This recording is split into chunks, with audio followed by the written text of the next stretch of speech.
नमस्कार दोस्तों, story book 12 में आप सभी का स्वागत है।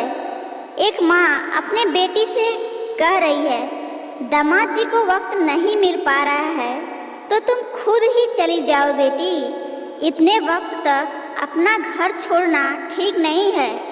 दामाद जी का फोन आया था ना कल तुम्हारे पास, क्या कह रहे थे? ममता जी ने अपनी बेटी सीमा के हाथ से सुबह की चाय के कप लेते हुए कहा, क्या माँ, आप भी अभी 15-20 दिन हुए नहीं मुझे यहाँ आए, आप तो ऐसे बात कर रही हो जैसे यह मेरा घर है ही नहीं। सीमा ने अपनी माँ को प्रत्युत्तर देते हुए कहा, ऐसा नहीं है बेटी, लेकिन अभी शादी को 2 महीने भी नहीं हुए और तुम 3 बार आ गई, ये अच्छा नहीं लगता। माना कि दामाद जी और तुम अकेले रहते हो, लेकिन नई नई गृहस्थी में कितने काम होते हैं। दामाद जी भी अपना खाना पीना कैसे कर रहे होंगे? ममता जी ने सीमा को जैसे अप्रत्याशित रूप से फिर से उसको उसके घर जाने की सलाह दे डाली। ठीक है माँ, आपको इतनी ही भारी होने लगी हूँ तो आज ही बात करके कहती हूँ मैं आ रही हूँ। और सीमा तुरंते हुए नहाने चल दी। सीमा ममता की एकलौती संतान थी। वो मात्र 3 साल की थी तभी उसके पिता की मृत्यु हो गई थी और माँ को उसके पिता की ही गवर्नमेंट जॉब मिल गई, जिसकी वजह से उन्हें दिल्ली में अपना भरा पूरा परिवार छोड़कर चंडीगढ़ शिफ्ट होना पड़ा था। ममता जी ने सीमा की परवरिश बड़े लाड प्यार से की थी और उन्होंने ऑफिस की जिम्मेदारियों के साथ साथ अपने घर परिवार की जिम्मेदारियां भी बखूबी निभाई थी। अगली सुबह बिस्तर से ही सीमा बोल रही थी, माँ, दरवाजे की घंटी बज रही है, शायद बाहर कोई आया है, प्लीज खोल दो ना, मुझे थोड़ी देर और सोना है। कंबल से अपना मुंह ढकते हुए सीमा ने आवाज़ दी, लेकिन घंटी लगातार बजती ही जा रही थी। पता नहीं कौन आ गया सुबह सुबह। माँ, कहाँ हो तुम? कहते हुए सीमा अपने बालों को समेटते हुए दरवाज़ा खोला ही था कि सामने सीमा का पति अमर खड़ा था। तुम यहाँ क्या कर रहे हो? मुझे तुमसे कोई बात नहीं करनी। सीमा ने दरवाज़ा बंद करने को हाथ बढ़ाया ही था कि माँ ममता जी हाथ में पूजा की थाली पकड़े सामने से आती हुई बोली, अरे अमर बेटा, बाहर क्यों खड़े हो? अंदर चलो। जाओ सीमा, पानी ले आओ और चाय भी चढ़ा दो जल्दी से। अमर तुरंत ममता जी को सर झुकाकर पैर छूते हुए बोला, प्रणाम माँ, कैसी हैं आप? लो माँ पानी। सीमा अमर के आने से खुश नजर नहीं आ रही थी। पानी देकर अंदर की तरफ जा ही रही थी कि ममता जी ने टोकते हुए कहा, सीमा, तुम यहीं बैठो अमर के पास, मैं चाय को लाती हूँ।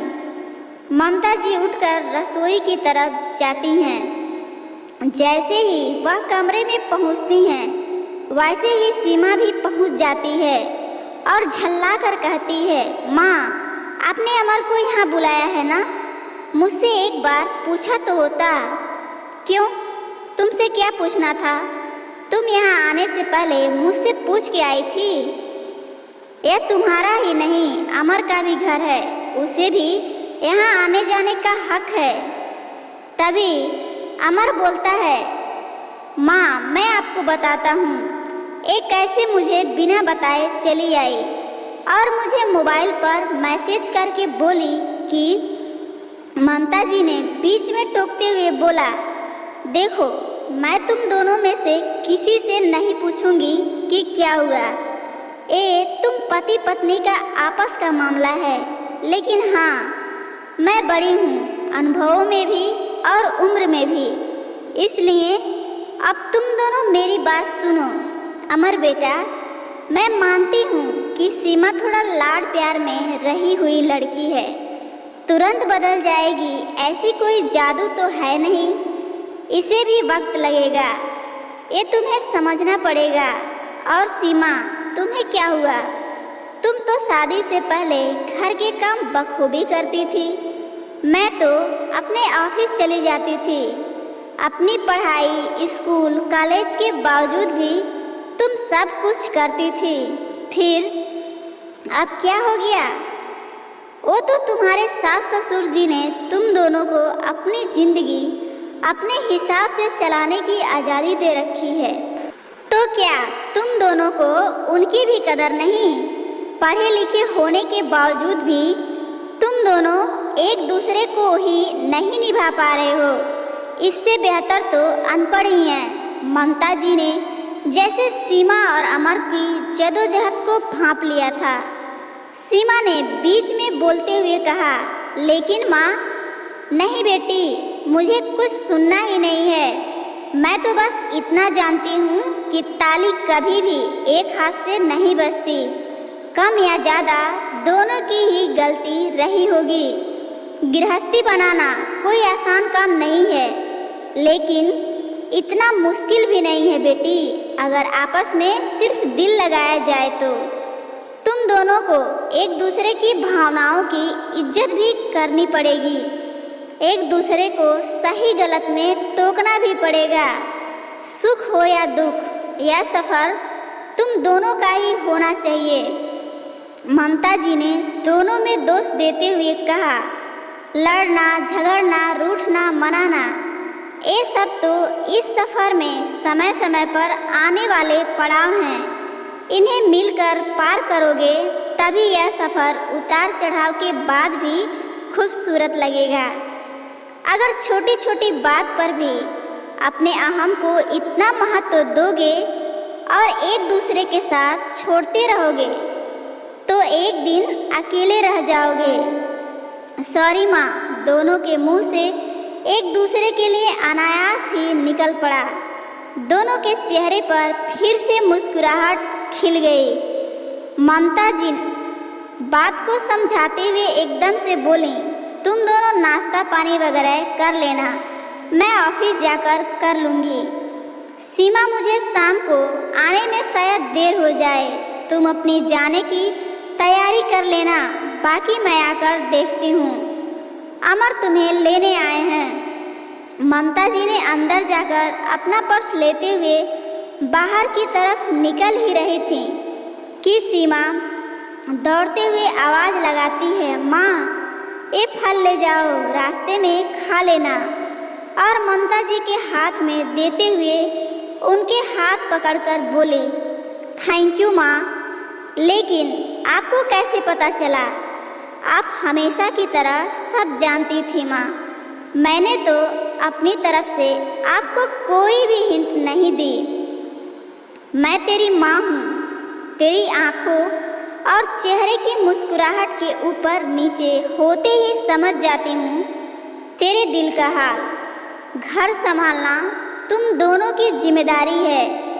मैं यह नहीं कहूँगी कि गलत सहन करो या अपने आत्मसम्मान से समझौता करो, लेकिन हाँ, यह बात गांठ बांध लो कि तुम्हारा एक एक कदम मेरी परवरिश को गलत और सही साबित करता है। आइंदा से इस तरह आने की ज़रूरत नहीं है। अब तुम्हारी कर्मभूमि तुम्हारा ससुराल है। अब जाओ। अमर सोच रहा होगा, ए माँ बेटी फिर बातों में लग गई, मैं ऑफिस से आती हूँ। ममता जी बड़े हल्के मन से ऑफिस की ओर चल दी। दोस्तों, आज के बदलते परवरिश में जहाँ गृहस्थी के मायने बदलते जा रहे हैं, वहाँ ज़रूरत है ममता जी जैसी माँओं की, जो बेटियों को सक्षम केवल पढ़ाई लिखाई में ही नहीं, बल्कि उन्हें ज़िंदगी को खूबसूरत बनाने के लिए जिम्मेदार भी बनाती हैं। क्या आप लोग मेरी इस बात से सहमत हैं? यदि हाँ, तो अपनी राय अवश्य दें और कहानी कैसी लगी ज़रूर बताइए। और लेटेस्ट कहानियाँ पाने के लिए चैनल को तुरंत सब्सक्राइब कर लीजिए। धन्यवाद।